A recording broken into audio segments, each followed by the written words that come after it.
I don't know what the true definition of a psychotherapist is. I can only tell you that there's what I do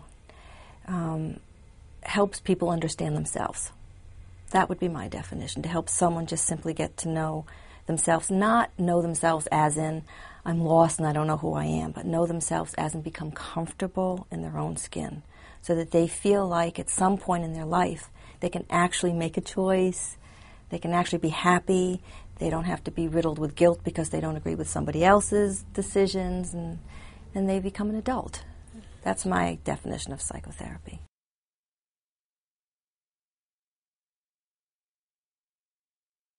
The word healing is very strange. I tend not to use it because I don't know. I was going to say I don't know what it means. I guess I could define it. Everybody has an idea of what healing means. I tend not to use the word because I think it's misused. So what psychotherapy is simply one of a gazillion ways, one of a gazillion paths or roads all of us have available to us to have an experience that tells us something about ourselves so that we can then become more comfortable with ourselves, rather than blaming somebody else for things that bother us or attributing credit to somebody else for the way we are. Either direction, we have a problem. Whether we are happy or sad, if we can't own that, if we don't have an idea of how we created that, then I believe we have an empty, sort of unfulfilled feeling inside of ourselves.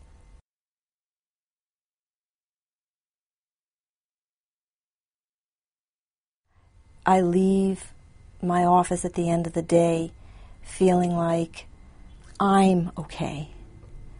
And it's very, I don't know what word I was going to use. It's not necessarily connected to if you're okay. And so the work is only rewarding when I feel okay about myself. When I was younger, I thought the reward was when I had the experience of helping you, and that maybe you felt better, whether it was emotionally, physically, spiritually, psychologically, or you came back the next week and you said to me things were better between you and your spouse or your mate, or that your illness had lessened or abated or was cured. And I used to think that's what felt good. I now know that's a deadly trap. And what really feels good is that I like the way I handled myself all day long. Whether or not you got, using your word, healed, is actually irrelevant to that. My healing is probably what makes me feel good.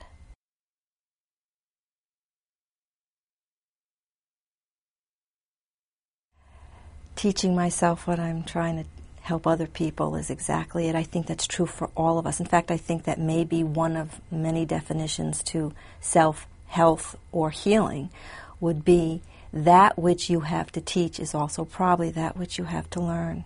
I was just talking to a patient this morning, and she was very upset with somebody. And I said to her, if you look at what upset you that the other person said or did, it's probably exactly the thing in you that you haven't healed or that needs your attention. And it's very annoying. It's a very annoying way to live. If every time you're annoyed by somebody else, say that they are stressed out and you're calm and their stress is making you stressed.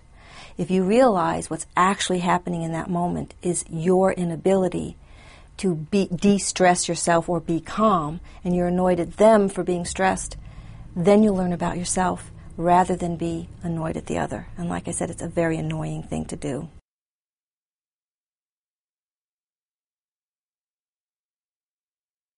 Some of the things I did prior to where I am now, probably all of them led me here. Well, my very first job, I was a chambermaid in a hotel. And I'm sure that's not what you wanted me to say. I was a waitress, but my professional career, I was a professor in college, taught human relations. I was a counselor in a counseling center at Pace University. I loved that. I was an executive, human resources director of executive development and training for a company called Money Financial Services many years ago. And then I was a teacher, faculty member, dean of the Barbara Brennan School of Healing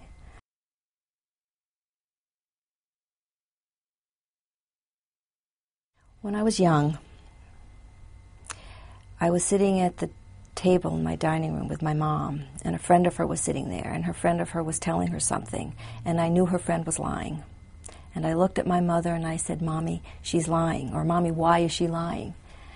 And my mother got very upset and punished me, yelled at me, embarrassed me, "Don't say that," whatever. And to this day I remember that moment, because I had to learn to trust my mom that I was being a bad girl rather than to trust my instinct that I actually was picking up on something. And that has led me my entire life. My entire life struggle is one of, am I going to trust you and what you tell me about me, or am I going to trust me and what I tell me about me? And how does one know one is telling themselves the truth or selling them a bill of goods? Just like, how do I know if you're telling me the truth or selling me a bill of goods? And that search, which is really a search inward, I think has been the foundation of my entire life's work without me knowing it.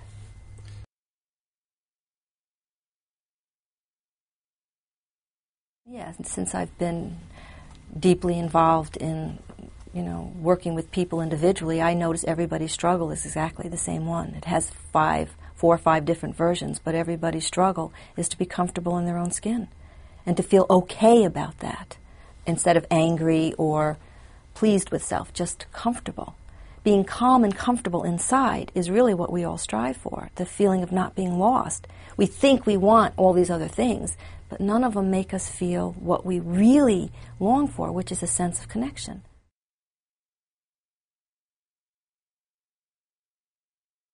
I loved the people I worked with. I was a neophyte. I had just graduated from graduate school. I had a great boss. I wore jeans, sat on the floor with college students all day long. What is there not to like? There was no pressure. I cut my teeth on a very soft cloth. It was just wonderful. I'm still in touch with the people I work with.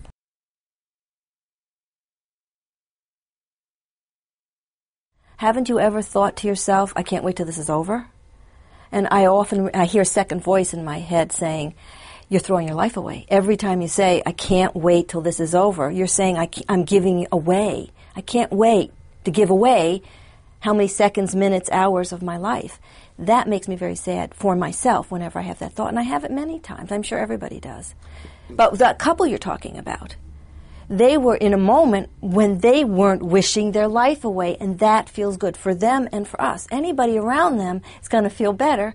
That's what the life force is. You don't have to try to give it away. It emanates automatically. And that's why it feels good to be with that couple, because they're in life, rather than throwing it away, wishing it were over, wishing it were different, waiting for it to start.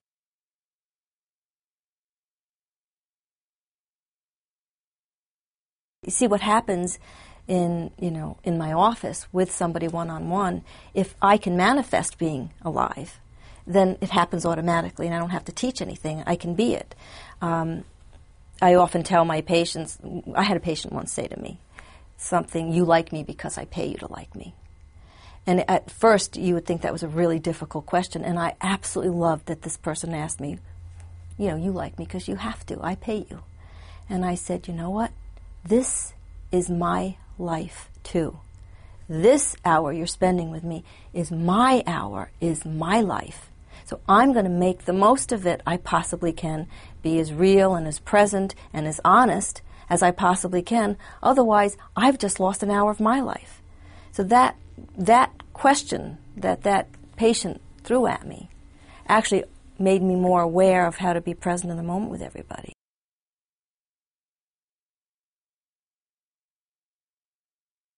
I wouldn't know any other way to be. Whether being like that is difficult or not is a funny question. I think if you think about being self-disclosing in a place where you might think there's a patient and a practitioner, it would be uncomfortable. But if you just are yourself, you never feel that way. For example, self-disclosure is I'm going to tell you some deep secret about my life, who I like or who I dislike or what I do in my private space. That's called self-disclosure. That could be uncomfortable for anybody under a myriad of experiences. But if you share who you are, not necessarily what you do, It's never uncomfortable. So I always am who I am with my patients to the best of my abilities, and I'll own it if I'm not. I'll say to a patient, I don't feel genuine in this moment. That, I believe, is the foremost way we help each other and enter into that world of healing. If I can't be at peace with who I am with you, how am I supposed to help you? I know we all go through fluctuations of that. So no, it's not difficult for me at all to be genuine with the people I work with.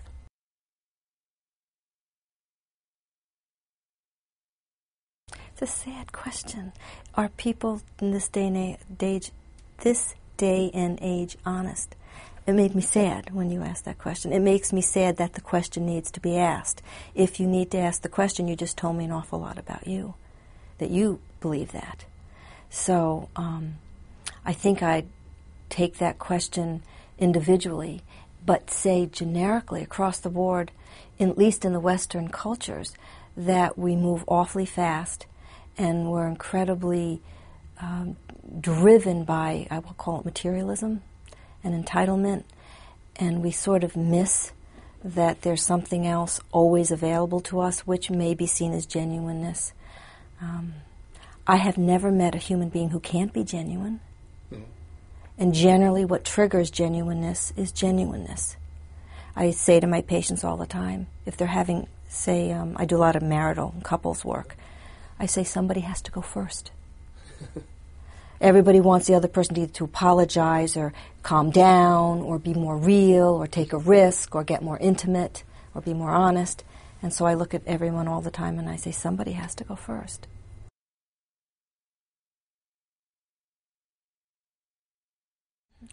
Well, again, the question's sad. Is it unhealthy to not be honest? And again, the obvious answer is, of course it's unhealthy to not be honest. And yet I feel like, who am I to say what is or isn't healthy for anyone else? In reality, whatever you are doing in the moment, you're the only one who really has to pay the price for that. And the price you pay for that may be somehow you become conscious. Everything that happens to us leads us somewhere. Everything. And if you can't be honest and you find yourself around people who are, chances are that'll trigger some consciousness growth in you. And so it's really a waste of time for me to think about whether or not other people are honest. It only serves me to check to see how able I am to be honest, how comfortable I am, back to me. If I think you're being dishonest with me, I'm going to see if I trust that feedback in myself and to see if I can be more comfortable in that moment. That is what's going to make me go home feeling like I had a good day. And it's going to have an effect on you. That I can guarantee you, whether you're conscious of it or not. If you're with someone who's more honest than you, it will have an effect. It's not my job to tell you if you're being honest or not. I may know it. I'm very perceptive. I've been told that, don't tell me what you know, Roseanne. One of my best girlfriends once said, I don't want to know what you know. And I completely understood what she meant. It's not my job to tell you to be more honest or that you're not being honest or you're not trustworthy. It's my job to find out how I can be more like that. By being more like that, it's going to have an effect on you. It's your responsibility to find out what effect it has on you and how you want to feel at the end of the day and how well you sleep at night. I want you to sleep well.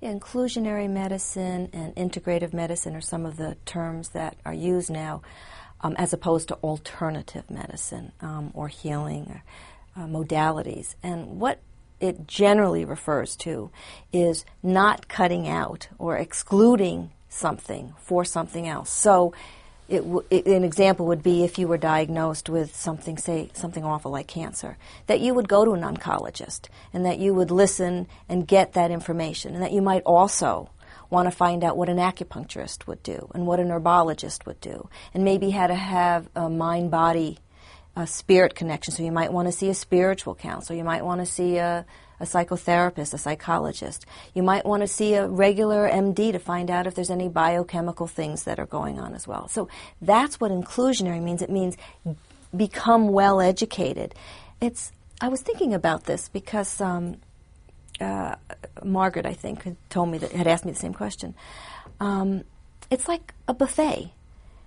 We're so lucky now. There's so much available. Part of the reason why inclusionary or integrative medicine is so present now is because of availability and education. We've got the internet, we've got access to people from all over the world, we've got more practitioners from other parts of the world bringing their practices here. We have availability, and we have some really great practitioners who really know what they're doing. So it's like going to a really fabulous buffet and you can sample. And I think the real benefit of inclusionary medicine is for you to decide exactly what works for you. To say, I like acupuncture, but I didn't really like Reiki. I loved energy work, but I didn't really like the herbal stuff. And for you to work with really highly skilled, qualified practitioners who have a lot more information than you do, to find the recipe that you, in your gut, knows works for you. It's like a great buffet.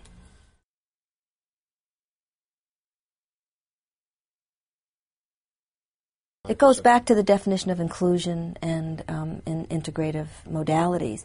Why wouldn't you want to include spiritualism, emotions, relationships with physical, scientifically proven modalities? It feels like it's a wonderful marriage to me. It's like having two people, one who can do one thing well and one who does another, and they make a great pair. So I think that's one of the ways inclusionary medicine and something like the Yellow Courtyard could be really valuable, to help people marry things that aren't at opposition at all. There's no opposition. Everybody has emotions.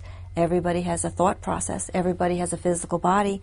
Why not incorporate all those things towards whatever goal one wants, whether it's physical healing or simply a connection to a life that is more joyous or what did I want to say? Abundanza, filled with the kind of abundance each person wants. I love that word, abundanza.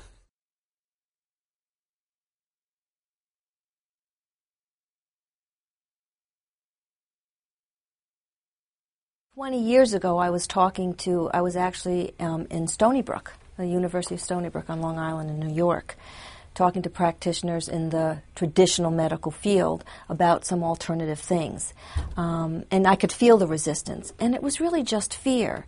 That's really all it is. So what I believe is happening now is current practitioners across the board, all types of them, are communicating with each other, making contact, talking to each other, and not saying, I'm going to put you out of a job, so that the fear quotient has decreased. And I think that's a real large part of it, as well as I think, again, the information is much more readily available, and the new generation of practitioners, including the Western traditional practitioners, are as interested in alternative, integrative, and inclusive modalities as are the patients.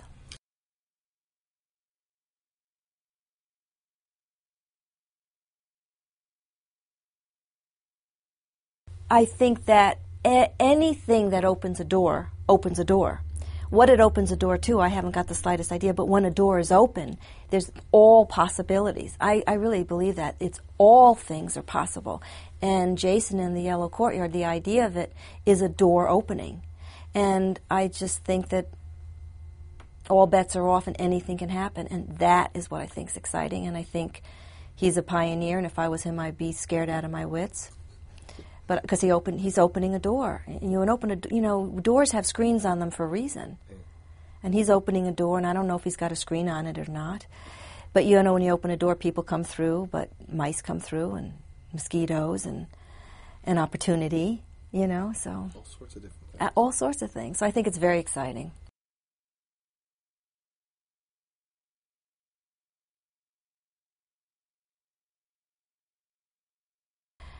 Energy exists prior to the physical form. And that's how energy healing works, but I don't know if that's a true statement. If you think of energy as existing before the physical form, just like a blueprint of a building exists before you can build a building, that energy has a great effect on how the physical form manifests. So when you incorporate the knowledge that there's physical energy as well, as energy before physical form, and you utilize that knowledge to work with the energy that exists before the physical form, you're going to have double or at least increased effectiveness of whatever it is you're doing, whether it's a simple thought process of power of positive thinking, whether it's building a building, whether it's healing the body. And I think it's been underestimated or misused, the power of positive thinking. I think that's a total misnomer. It's actually the power of any thought. It's not just positive thinking or negative thinking. There is energy in everything, in thoughts, in actions, in deeds. And like the example of a building won't exist without blueprints first, the body doesn't exist without the energetic blueprint. But once we have the body, we tend to then ignore, deny, or not even know in the first place that it is a result of an energy that probably existed before the form, probably exists after, and that we know very little about, which is the big McGill in the room, which is the big fear in all of us, is that we all consciously or unconsciously know our time is limited, and we do very little about understanding what that means, how it affects our daily life. And that's why when you talk to people who have severe illnesses, they say things like, now I know how to make the most of today, and I'm making the most of every moment, and tell everybody right now you love them.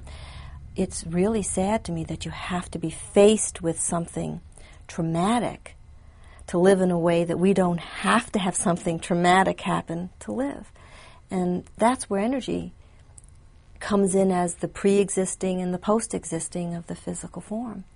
But I don't profess to really know or understand any more than anybody else.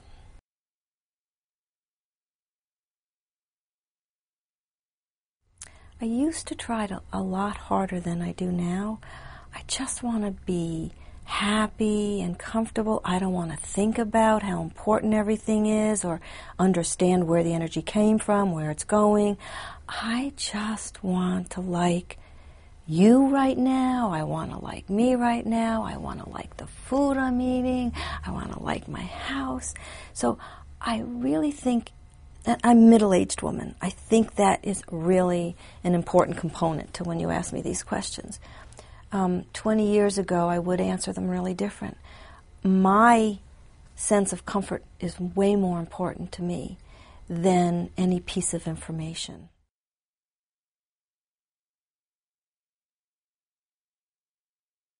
Yes, I think that having, for a good 30 years, done what's called process and personal process and worked with people and processed them, I think we can process ourselves to the ends of the world and back and still not really understand ourselves. That's why I said earlier, what is a psychotherapist? It's helping someone become comfortable, not to change someone, but can you find out what's going on here and be okay with it? It's the okayness that then makes us feel comfortable and enjoy our lives. It's not a rightness or a wrongness. It's not, I have to fix you because you're broken. It's me looking at you and saying, you're you. You're neither good nor bad. You're neither broken or perfect. You're something completely unique and different and interesting, and hey, let's find out who you are and be okay with it. It's the okayness that makes us feel okay. When we're okay, we're more relaxed, we're more genuine, and that's when we say life is flowing.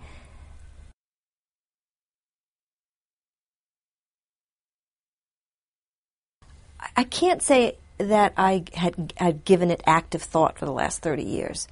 I can say with hindsight that what I've learned is that all the learning in the world serves a tremendous purpose, but it's not necessarily the purpose you think it served, which is knowing something. So all the desire to know myself, or to help others know themselves, or to learn a skill or a talent, or to understand about how the human energy field works, or to understand psychology, all served a different purpose than I expected, which was that I got to see how I related to the learning process, to the information learned, to the people who were teaching me. And as I learned relationally, I learned who I was. And then I learned all that really matters is that contact and the connection. It doesn't matter whether we're talking about something profound or what color you want to paint your walls or what dinner you had last night. If we're making contact, that's what feels good. That's what works for me. That's what I do in my office every day. That's what I think healing is, but certainly I'm no expert to know that that's what a definition for healing is. I think it's connection that we long for, to self, to others, to environment, to God, spirit, whatever.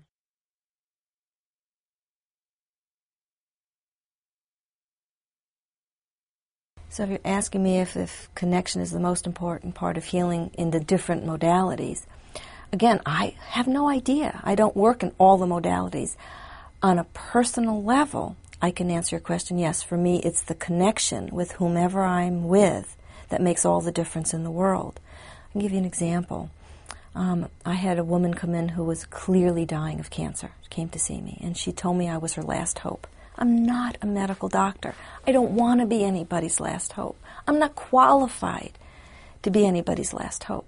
But I heard so much more when she said that.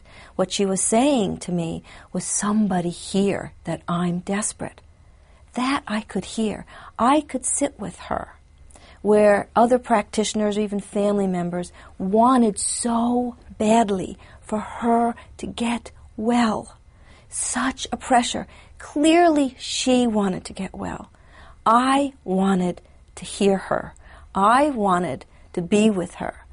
I had no control whether she got well or not.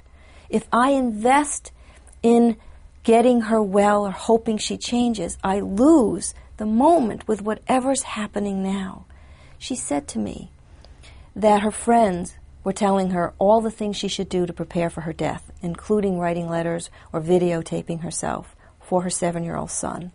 And she was so angry with all of her friends because she said, I don't want to prepare for my death. I don't want to write letters to my son. I want to be there when my son graduates from school. I want to be there when he gets married. I don't want to prepare for my death. And she was angry with all these friends who were clearly trying to help her. I sat with her and I said to her, you don't have to. That's all I said. You don't have to. I didn't heal her. About 3 months, I knew clearly she was going to die. About 3 months later, she passed away. But before she passed away, she sent a message to me, and all her message said was thank you. People like stories that end with perceived happy endings. Why isn't that a happy ending? She died with a sense of gratitude that somebody saw her in her pain and suffering and didn't try to make it something else. And in not trying to change her or her suffering or her pain, she had a sense of peace that maybe it could have manifested into some kind of physical healing. I wish I were that good.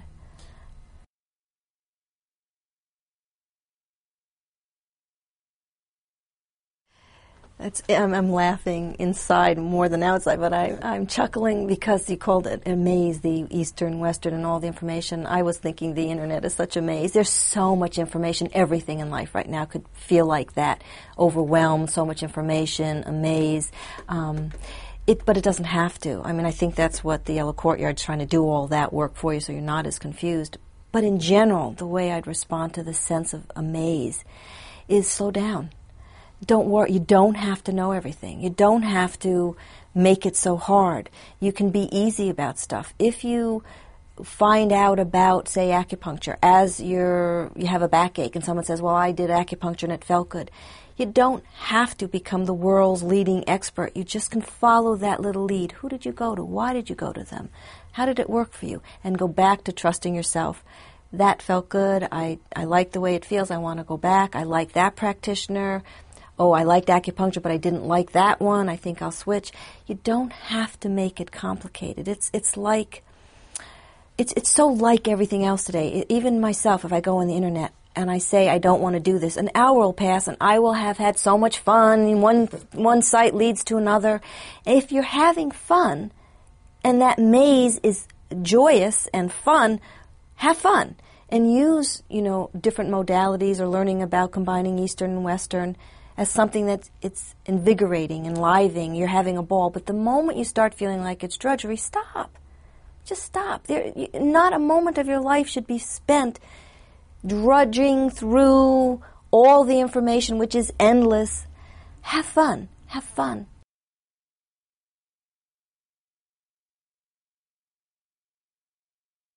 You're asking me if I've ever gotten fed up with it all. Yeah. Oh my gosh, absolutely. I actually love how free it feels to say, I've had it, I don't want to learn anymore. I don't really mean it, but it's wonderful. See, here's what you're really asking. You're asking if I ever get fed up or tired of learning or the rat race. Everybody does. And if you're honest, you're going to be honest about it. But we're not fed up with learning.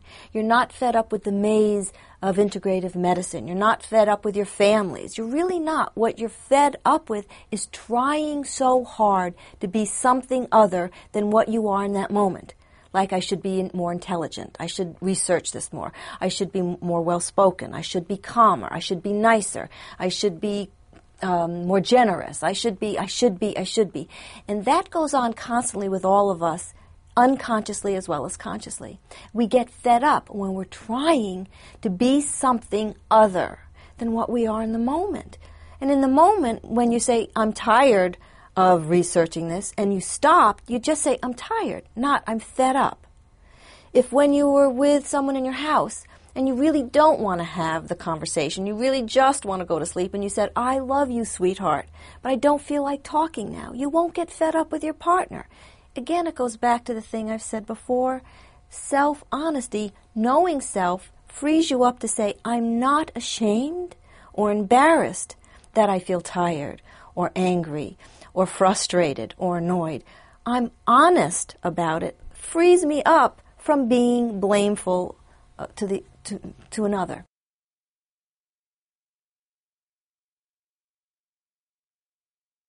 I think we can multitask and be completely present. I know people say, oh, you're on the phone, you're on the internet, and you're not really giving your attention to anybody. I think that's real. I think that's absolutely real. And I also think our brains have a capacity that we don't anywhere understand, that we probably could do a number of multitasking events, do a number of things simultaneously, if we were present with how we were feeling. See, we think being present means, do I know how you're feeling? Am I listening to what's on the headset? Am I seeing what's on the computer? Am I, talking on, the intercom? Being present starts with, do you know what you're experiencing in the moment?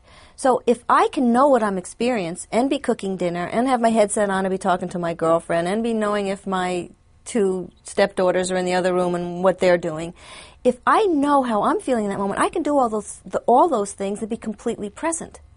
But the keystone, I think, is the presence is with self. Do I know what I'm experiencing? Most of society is looking for what the other is experiencing. They're trying to read what's the next best stock to buy, what's the next best latest fad, how can I have a jump on, how can I get there first and fastest, rather than how am I experiencing getting there. Do you see what I'm saying? So it goes back to, do I know how I'm feeling? Do I know what I'm experiencing?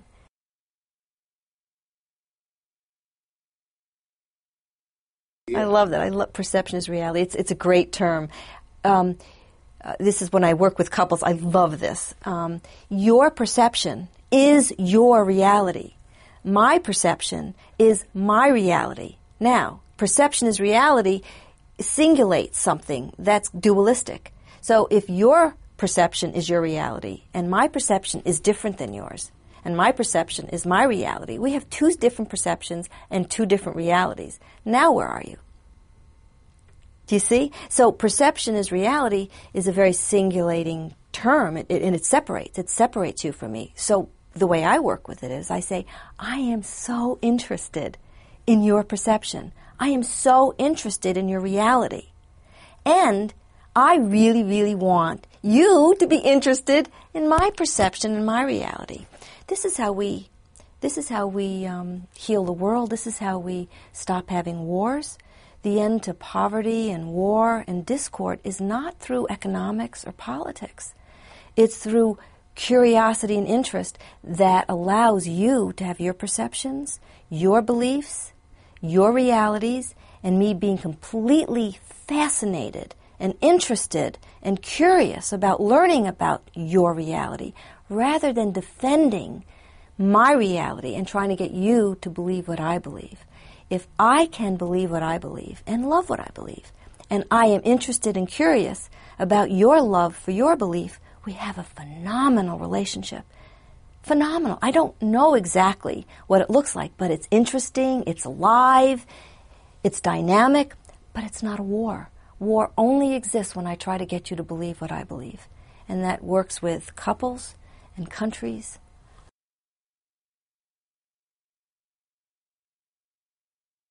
And does it work with healing and the possibilities of healing? Absolutely. And that's where integrative and cumulative, inclusive modalities work well together when a professionally trained medical doctor who has such skill and has spent such time, energy, and economics getting there shares his or her knowledge with someone who has spent such time, money, and economics and invested their heart in learning something else, say like acupuncture or energy healing or spiritual counseling. When they are interested in sharing and learning from each other, not necessarily condoning, affirming, or taking on, but being interested and curious, we have a relationship rather than a battle.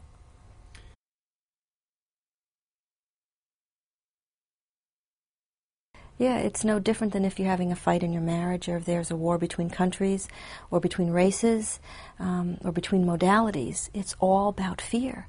I am afraid that if I don't defend my way of doing things, whether it's traditional medicine or religion or any culture, my food, I'm going to defend my food's better than yours. How about my favorite color versus your favorite color, and let's have a fight about who's right. If I use the example of color and say my favorite color is green, and you say your favorite color is blue, you can't prove one color is better than another. You simply can't. And that's all of opposition is like that. It's totally impossible to prove one side is right and one side is wrong. It's separation. When you ask about modalities coming together, it's because they're neither party saying, I have it being the answer, the solution. It's being able to say, I have a piece. I have an idea. I have a skill. I have a talent. I have an opinion. And I'm not going to let my skill, my talent, or even my opinion block your skill, your talent, and your opinion. It is the cause of all discord all over the world that I have to be right. And for me to be right, you have to be wrong. We will never get out of war if we keep thinking like that.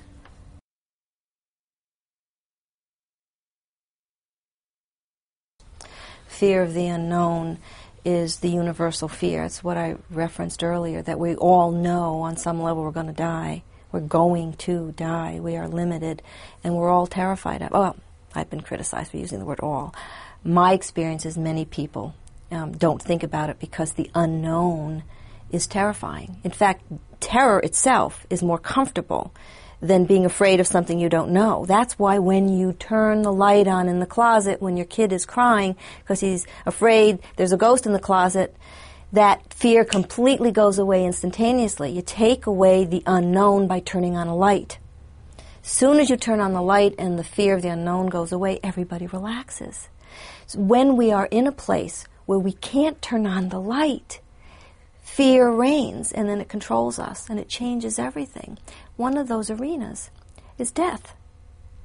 There's lots of other, but anytime we don't know something, we strive to find a solution. When we strive to find a solution, invariably we get frustrated or disappointed.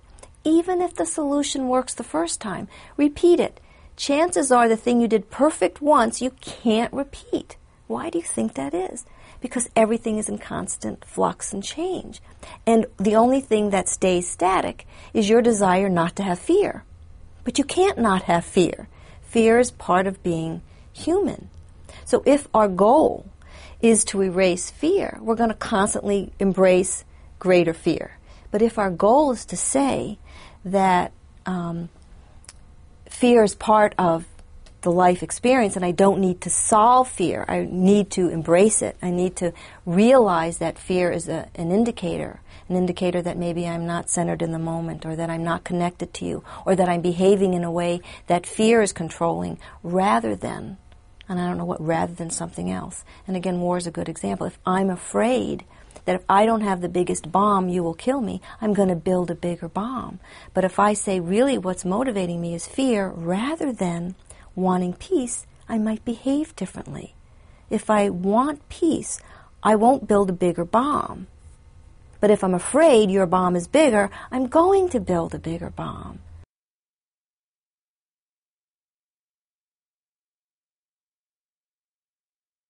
You're asking me my philosophy on healing and inclusionary medicine. What I referenced before is my personal philosophy, which is contact, genuine presence is the healing force of the universe, no matter what modality you use. So, becoming more specific, I think whom you work with is extremely important, maybe as important as what you do, whether it's your physical healing, your psychological healing, your spiritual growth. And whom you work with should be your choice, not somebody else's, whom you feel comfortable with, what makes you feel most relaxed and at peace with self. So it's a combination of what you're doing, whom you're doing it with, and knowing that your goal isn't to get someplace, to learn something, or to be at an end point. Your goal is to become at peace with yourself, moment to moment, to be present or genuine or honest with who you are and what your experience is, and to be in your own life, rather than trying to be judgmental, analytical, or critical of somebody else's.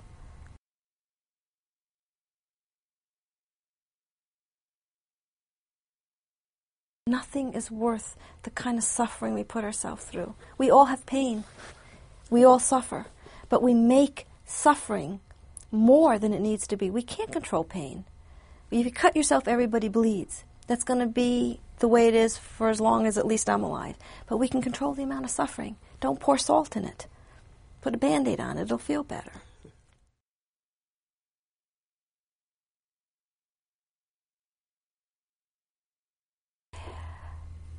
I think the most important thing about being honest and genuine and connected, which is clearly my theme here, is that we're all fallible, we're all imperfect, and the striving for what we call healing tends to have a tone or a vibration of getting things right or being perfect.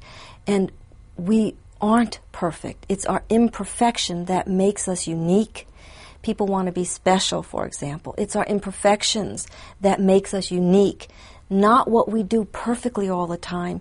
It's the little quirks. If you've ever lost anyone and you think about that person, it's their uniqueness, their quirkiness that comes to mind quicker than they were a maestro, where they were really terrific at this. It's that very profound, special uniqueness that comes from us being profoundly similar and incredibly different.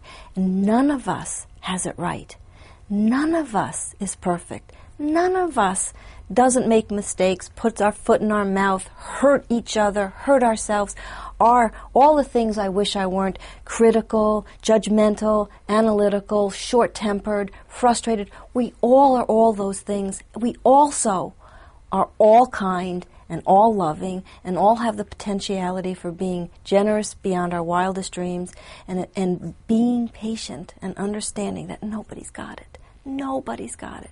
So stop trying to get what you think everybody else has. Nobody's got it. Nobody's got it. Be patient, kind, and loving towards yourself. Enjoy your life, and know that nobody's got it. And maybe somebody does, but I haven't met them yet. I'm going to imitate somebody. I am asked all the time if my patients thinks I've got it all together. My patients say, well, you're so smart, or you're so this, or you know that.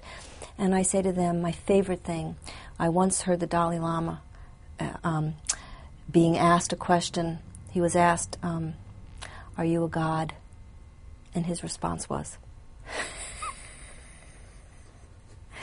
Then he was asked, are you enlightened? And his response was. He said, if I was a god or enlightened and I knew what was going to happen tomorrow, but I don't. And he said, I don't even remember what happened yesterday. And if the Dalai Lama can be an example, for I see him as far more enlightened and evolved than myself, if he can have that kind of self-humor, that kind of self-acceptance, that's the best I can pass on, is when anybody asks you, have you got it together? Just say,